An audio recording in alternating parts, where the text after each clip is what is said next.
Bonjour. Nzambe apambola bino bato bokolandanga lisusu na émission oya mon parcours ya association Suède Bolingonga Mama Julie Konde na vai na mboka ya Suède pe na Stockholm. Nzambe asala bino bolamu, nzambe alamusi biso tongwa lelo, nzambe oyo apesi biso pe matelemisi biso tokoka koloba kotelema pe to na misala tozo pambola nzambe wana.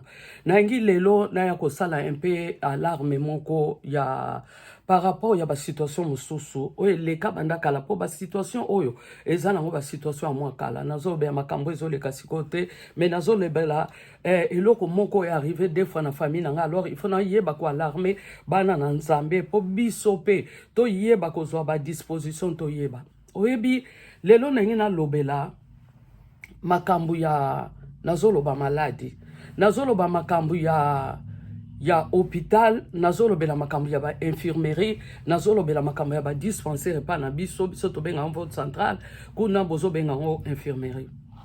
Boyebi, ta una zaki jeune fille na yeba moko lelo mon fait papa, na zalai ko bela nazo ka biente.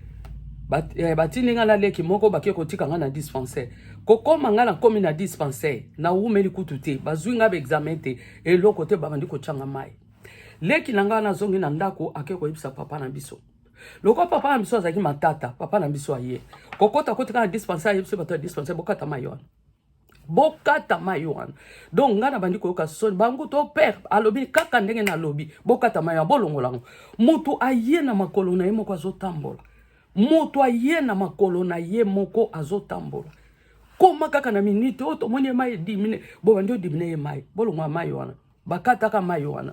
Na période wana na oka kisoni parce que papa nanga zaki muta soni te na oka kisoni mais lelo pena na eko réaliser que loko papa nanga salaka ezaki eloko moko penza estengeli ko sala maka moko boy na libota nanga lelo sona olobela mon petit frère azalaka na Benin a sali crise ba meme en hôpital na Benin, alors Benin na Cotonou directement tango akoti kuna baba ndo chaye mai tango ba chaye mai petit frère namba mwa koti koma kokota kota ikoma eloko esova ye mama moko azaki na tango atalia bia mwana efasa na diabète donc mayo bo chefo bo kata mbala moko po moni mayo ba chaka biso na na ba hôpital na ba vote central na ba dispensaire mayo na mususu eza ya glucose mayo na eza na sukali donc cela veut dire soki bazui mutu oyo aza na sukali ba che mayo wana mai donc mutu wana akokota koma pe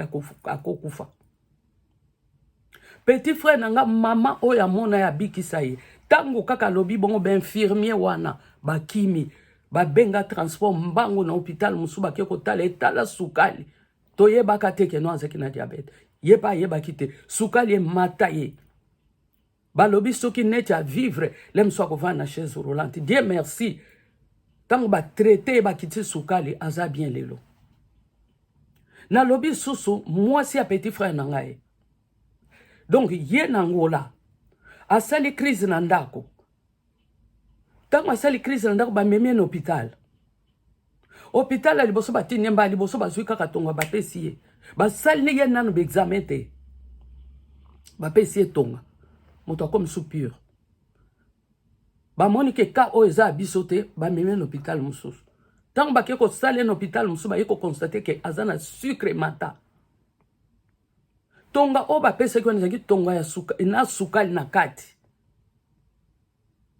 donc asaki mutu a risque ekufa baba ndiko pesa ekisi po ekitsa sucre na nzoto awa nazo tirer penande ko na atolinga ngaiti atolinga mungongo na wa munene te atolinga zo na atolinga miso na ngati na lingi penza ke na pesa alarme na vidéo oyo.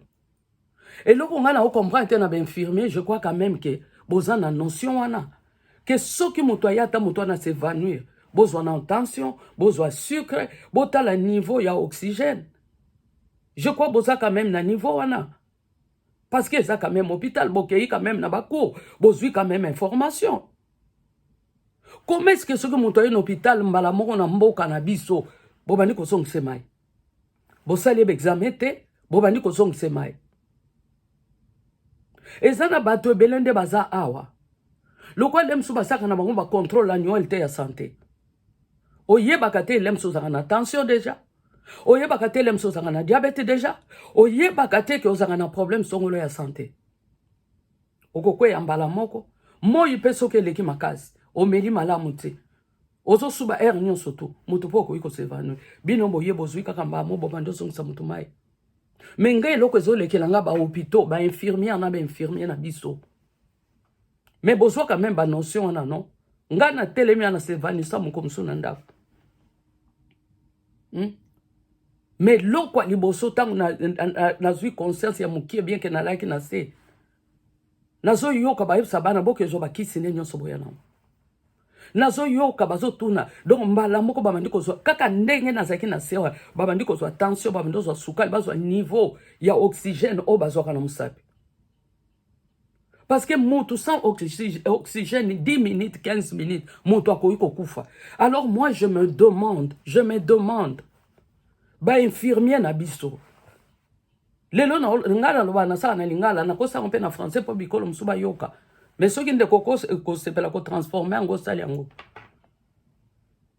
comment na mboka na biso bainfirmière soki kaka bakotisi mutu bolekisi bomandi ko chai mai na wuti to perdre kaka na quelques minutes to perdre belle sœur na nga pone loko wana petit frère na nga koma na niveau peut-être ba perdre maman na ngai lelo akufa mais petit frère na nga za ko apprendre na ke ezaki même kana maman na ngai boyebi kaka ke non maman kufi na diabète mais pourquoi parce que tant ba memi no hôpital moto zo toka ndenge wana bo pese mai mususu parce que ba mai mususu etana ba mungo etana ba sukali donc bo pese ye bo zwana premier examen na lingi pe na attirer penza donc vraiment ndeko na ngande na lobby ato linga ngate osepela kana ngate osepela ko yoka mongo na ato osepela ko mona longi na ngate osepela ko mona zona ngate mais na linga quand même na alarmé toka bolata vidéo lem se ko sauver mutu moko ezana bato ebele lem su yo tonga ka mutu so yebi kutina zana bela diabète mais lem su yo zala na parce que mingi bato basala ba contrôle te ba diabète lelo baso benga maladie ya peuple ba konzebele bato a milliard bazana ngo bato a se bazana ngo bato a kati bazana ngo eza pancréas o sa sumalamu te eza maladie eza nzoto mais soko traitant très bien motoko vivre na otio komona ki mobange na pesa exemple docteur Philo aza docteur pesa ba conseil na américain wana azala nango alobango publiquement biso ka ba africain poto linga ko bomba c'est onte bato bakotonga so batongi yo basali yoni ba changer yo so motoke ko tonga maji liwa na kutabela tension be maji liwa kutu bazoke na diabète bo suko saini obiki singa o salinga nini siko baki singa mikolo obi o salinga nini nengi vraiment na tirer ndeko ko yoka vidéo na nga panzango surtout na kini panzango na Afrique parce que soki kaka ba memi mutu kaka mbango na hôpital eloko liboso mai bazwi ba examen te or eloko liboso boko iko sala soki mutu aye soki neti mutu ope mate oui boko pesa ele msutu piqûre pona oxygène boy bibiso nde to vana na poto a po ba pesa piqûre tango to yaka sikozo lukoke na hôpital e bato pe amba pesa nga tonga te po ba peso piqûre il faut peda ba mono penda ke yozo bela na mboka nyonso nga na vanja plus de 30 na mona te na kei boyo ba kamati piqûre mo ba beti nga tango na zo bela ba piqûre wana bobeta kawana mais ba mama na ba papa na ba infirmière ba docteur ya mboka na biso boza quand même na ba norme na betido bino bosala na lobby moins un to notre père de belle sœur na moi sa petit frère na ngai. Pourquoi? Parce qu'il y a qui n'a sucre, mais il y a qui n'a sucre. Mon petit frère, je parle de choses réelles. Oh, on a vivre. Mais si on a une salle alarme, on a soba na mutu hôpital. Bino batu mo me mutu hôpital. Bo surveiller na mutu na bino. Baba nana kako zong se maïte parce que de toutes les façons soba pese mai ke kula goutte. Yangote mtoko big se na minute. Il faut bo luka kazo oxygène bazo ba première soin ba yeba ezani. Et quand ça que mutu azanga na sucre banda kala yeba ta kwei à s'évanouir parce que ce sont des choses qui arrivent. Parce que effet ya diabète ya sucre. Mutu akoza pe na tension mutu ezako sale passer banda kala vertige mutu akwei bino mutu ayemba mo bomandi ko tia mai. Bon, on pesa ye soki ba kisinde soki ndeni petit frère nanga ba infirmier on ba kima Infirmier wana bakima. Infirmier wana bakima. Mama mutu abikisaka mama moko atali abi mwana misu na inyo soto ekoti akomi lokwa mutu abela santa et pourtant mutu ayeko piquer Christ la minute wana. S'il vous plaît mes frères. Ya solo tozo sala so musala babengeli yote ko sala ngote. So babengi yo nango te ko sala ngote so ko sala formation te ko sala ngote spécialement na ba hôpital pe na ba infirmerie. Donc vraiment besoin droit ya berrer te parce que boko boma bato. Est-ce que ça pour na cimetière au sali ya ba privé pour na nini pour bozo ka ba client ba to ko kunda kuna? Hein? S'il vous plaît.